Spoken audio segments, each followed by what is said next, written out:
Γεια σας φίλοι μου, για όσους έρχεστε πρώτη φορά στην παρέα μας, είμαι ο Αντώνης και σήμερα θα ψαρέψουμε μαζί. Σε αυτό το ψάρεμα θα πειραματιστούμε. Θα δοκιμάσουμε ένα δόλωμα που όπως λένε είναι αποτελεσματικό. Σε γενικές γραμμές δεν βλέπω να χρησιμοποιείται πολύ στην ελληνική ψαρευτική κοινότητα.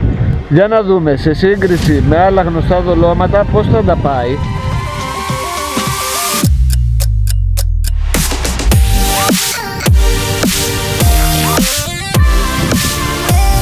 Από αυτό το σημείο που είναι πιο ψηλό και έχω καλή ορατότητα, θα προσπαθήσω να επιλέξω τα σημεία που θα κάνω τις βολές μου.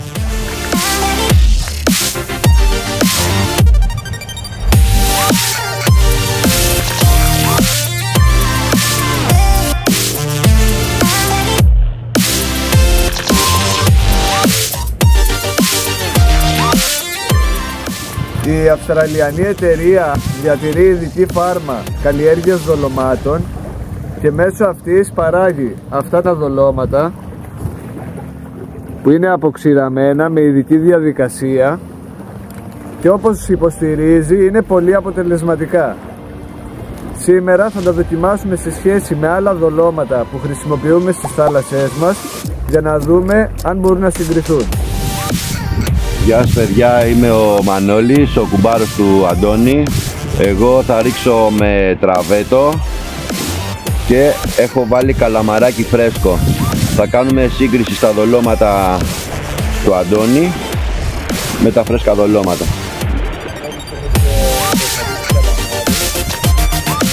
Η αρματοσιά μου για σήμερα και στα δύο καλάμια θα είναι αυτό το διπλάρι που σας έχω ξαναδείξει, βαρύδι 100 γραμμαρίων. Το ένα αγκίστρι είναι νούμερο 1-0, ενώ το άλλο αγκίστρι είναι νούμερο 4. Στο άλλο καλάμι επάνω έχω το μεγάλο αγκίστρι και κάτω το μικρό. Τα πλεονεκτήματα αυτών των δολωμάτων είναι τα ακόλουθα. Έχουν πολύ χαμηλή τιμή, δεν χρειάζονται συντήρηση. Κατά τη διαδικασία κατάψυξης και αποξήρανσης διατηρούν όλα τα συστατικά τους, αντέχουν μέχρι 2 χρόνια στη συσκευασία τους, διατηρούν τη φυσική τους υφή και σύσταση, δεν φεύγουν εύκολα από το αγκίστρι κατά τη βολή, έχουν δοκιμαστεί στα νερά της Μεσογείου, απελευθερώνουν ένζημα και ορμόνες τα οποία προσελκύουν τα ψάρια και όπως και τα παστά λόγω σκληρότητας αντέχουν περισσότερη ώρα σε τσιμπιές από μικρόψαρα. Θα δείξουμε τώρα τη διαδικασία προετοιμασίας του δολώματος. Από αποξηραμένα θέλουμε να τα βρέξουμε, να τα μουλιάσουμε για να τους δώσουμε την φυσιολογική υφή. Σήμερα έχω κόκκινο άγριο και αμερικάνο. Θα ξεκινήσω με τον αμερικάνο. Η συσκευασία είναι πολύ εύκολη στη χρήση, την κόβουμε από πάνω.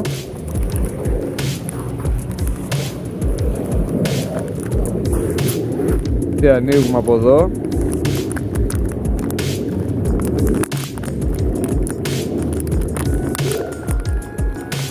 Εδώ είναι τα δολώματα.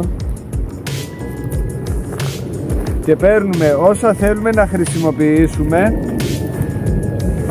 και τα βάζουμε σε ένα δοχείο με νερό θαλασσινό και τα αφήνουμε 15 λεπτά περίπου. Αφού μουλιάσουν τα τοποθετούμε σε ένα στεγνό δοχείο και είναι έτοιμα για χρήση. Τα δολώματά μας είναι έτοιμα.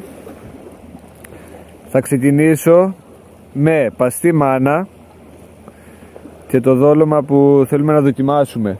Ο Μανώλης, όπως είπε, θα ρίξει καλαμάρι και στη συνέχεια έχουμε και ακροβάτι ζωντανό και άλλα παστά δολώματα. Μπασμώνουμε την περιοχή.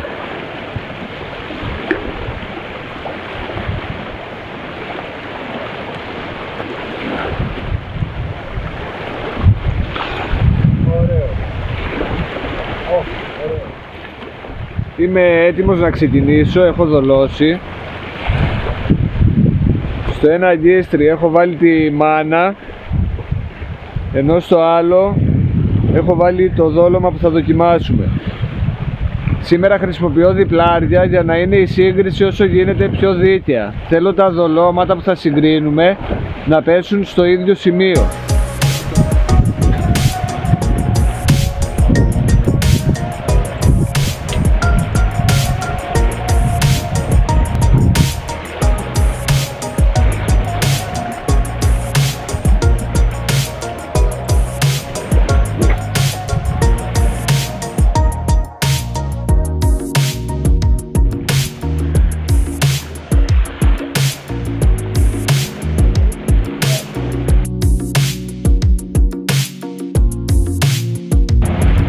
Πέφτουν κάποια επαγγελματικά εργαλεία τώρα εδώ μπροστά μας.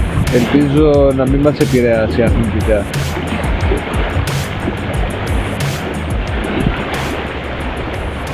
Εδώ σε αρματοσιά τραβέτο έχω βάλει γαριδούλα, 3 κομματάκια και τα έχω περάσει με νήμα για να είμαστε σίγουροι στη βολή ότι δεν θα μας φύγει.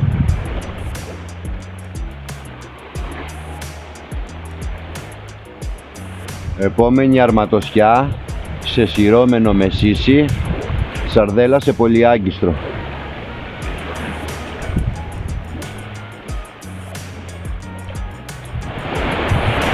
Τα ψάρια μέχρι στιγμής δεν τρώνε σε κανένα δόλωμα, οπότε δεν μπορούμε να βγάλουμε κάποιο συμπέρασμα ακόμα. Θα περιμένουμε, θα συνεχίσουμε να ψαρεύουμε για λίγη ώρα, μήπως αρχίσουν τα ψάρια να τρώνε.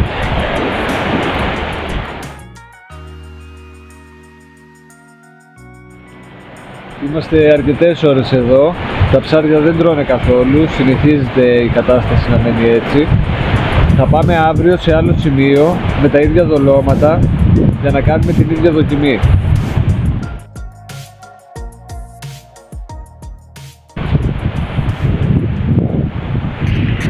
Δεύτερη μέρα δοκιμών των δολωμάτων. Σήμερα έχω ένα διπλάρι όπως χθες και ένα με σειρώμενο βαρύδι. Ο Μανώλης θα είναι μαζί μας και σήμερα για να χρησιμοποιήσουμε τα ίδια δολώματα όπως και χθες.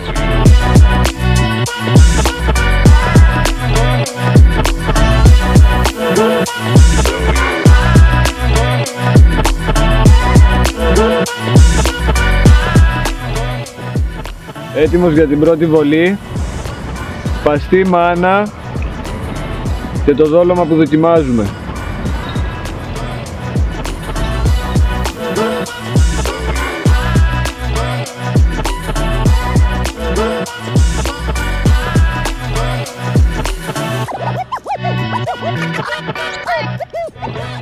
Το δεύτερο καλάμι,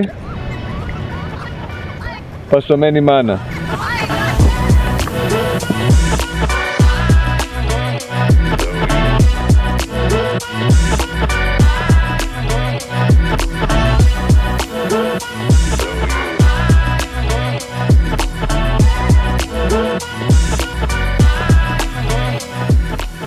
Στο διπλάρι το κουδουνάκι είναι στη μύτη του καλαμιού και τα φρένα μας είναι σχεδόν τελείως κλειστά, ενώ στο άλλο καλάμι με το σειρώμενο βαρύδι το κουδουνάκι είναι κρεμασμένο μέχρι το έδαφος και τα φρένα μας είναι σχεδόν τελείως ανοιχτά.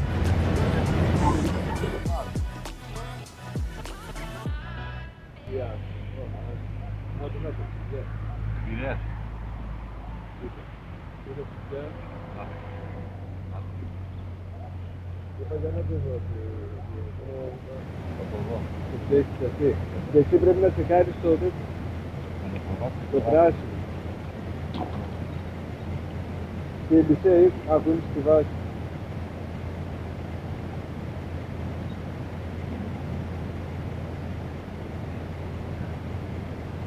Δώσεις τίποτα.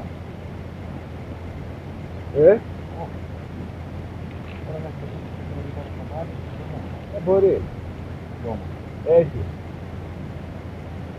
Δόλωμα. Και ποιο δόλωμα. Αυτό δεν μπορεί.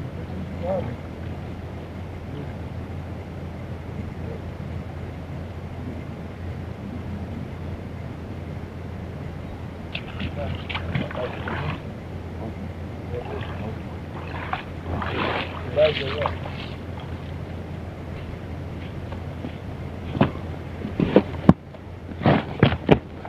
Μία μικρή τσιπουρίτσα θα πάει για απελευθέρωση. Άιντε, τη μάνα σου. Φύγε. Δεν φεύγει. Και θα την πιάνω, νάτι. Κάτι τι ίδιο, Μανώλη. Νάτι, δεν φεύγει. Νάτι. Έχει λίγο... Θα φύγει. Έχεις πάθει το σοκ. Ναι, έχει πάθει το σοκ τώρα. Νάτι. Φεύγει. Άντε να μεγαλώσεις. Άιντε. Κομπλέ, έφυγε. Έφυγε.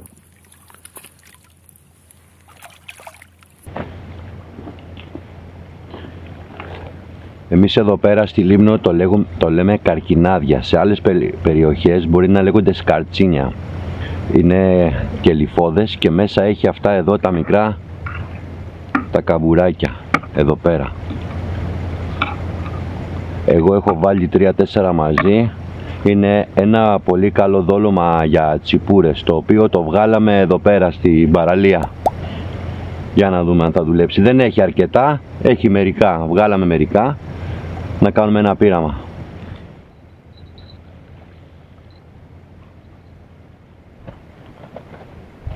Μέχρι στιγμής έχουμε πολλές μικροτσιμπιές. Είχα και 2 φαγωμένα δολώματα, παστή μάνα. Τώρα έχω ρίξει και παστό φαραώ.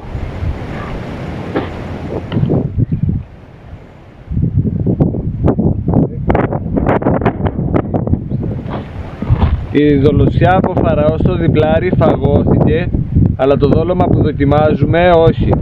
Αυτό είναι μια πρώτη ένδειξη, θα δούμε και στη συνέχεια.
Μία τσιπουρίτσα μικρή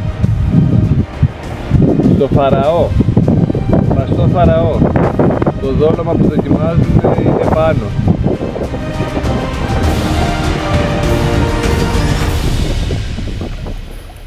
Να αφήσουμε.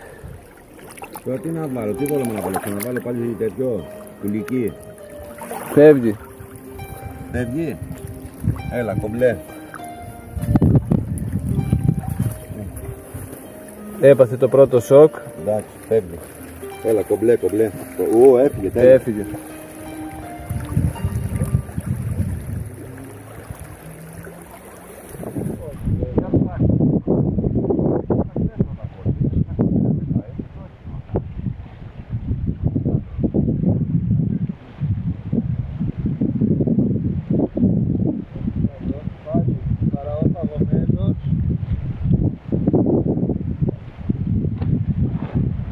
Για άλλη μια φορά φαραώ φαγωμένος, το δόλωμα που δοκιμάζουμε είναι πάνω.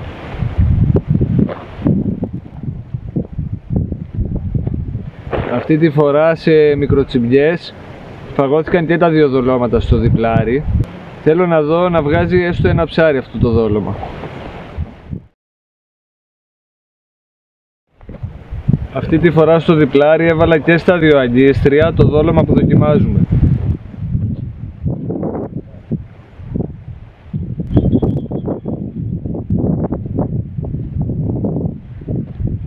Να και ένα καλό σημάδι, μόλις πήρε τσιμπιά το διπλάρι που έχει μόνο το δόλωμα που δοκιμάζουμε.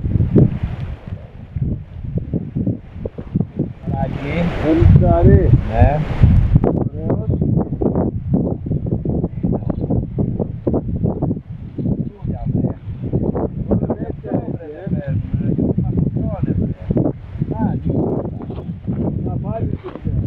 Παιδιά, η περιοχή είναι γεμάτο μικρές λίγδες, πολύ μικρά ψαράκια.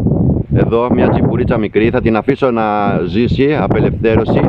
Μας τρώνε όλα τα δολώματα.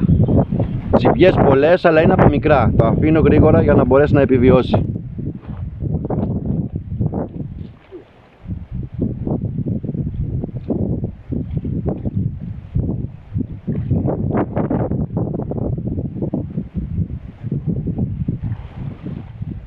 Ξαναέβαλα στο διπλάρι δύο δολοσιές από το δόλωμά μας που δοκιμάζουμε και πάλι παίρνει τσιμπιές. Θεωρώ ότι μόνο του μπορεί να δουλέψει, αλλά σε σύγκριση με ένα παστό ή ζωντανό, τα ψάρια θα προτιμήσουν το παστό ή το ζωντανό.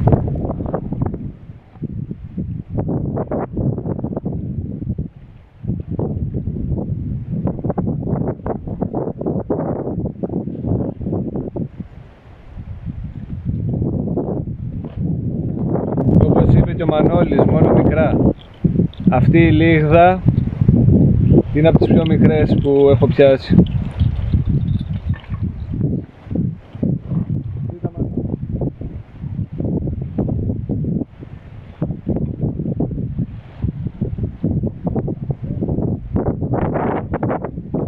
Αυτά ήταν τα αποτελέσματα της δοκιμής. Έφτασε η ώρα να φύγουμε. Σίγουρα σε αυτό το δόλωμα θα δώσω άλλη μια ευκαιρία, μιας και μόνο του έδειχνε ότι δουλεύει. Σε σχέση όμως με ζωντανό ή ακόμα και παστό δόλωμα, έδειξε ότι στερεί. Θεωρώ ότι για περιπτώσεις που δεν μπορούμε να βρούμε άλλα δολώματα, καλό είναι να υπάρχει στην άκρη το συγκεκριμένο, γιατί θα μας φανεί χρήσιμο. Θα ήθελα πολύ στα σχόλια να δω τις δικές σας εντυπώσεις, αν έχετε χρησιμοποιήσει το συγκεκριμένο δόλωμα ή αν σκοπεύετε να το χρησιμοποιήσετε. Μην ξεχάσετε να κάνετε ακόμα εγγραφή, like σε αυτό το βίντεο και να το κοινοποιήσετε για να το δουν και άλλοι αν σας φάνηκε χρήσιμο. Εύχομαι σε όλους να είστε καλά και τα ξαναλέμε στο επόμενο ψάρεμα.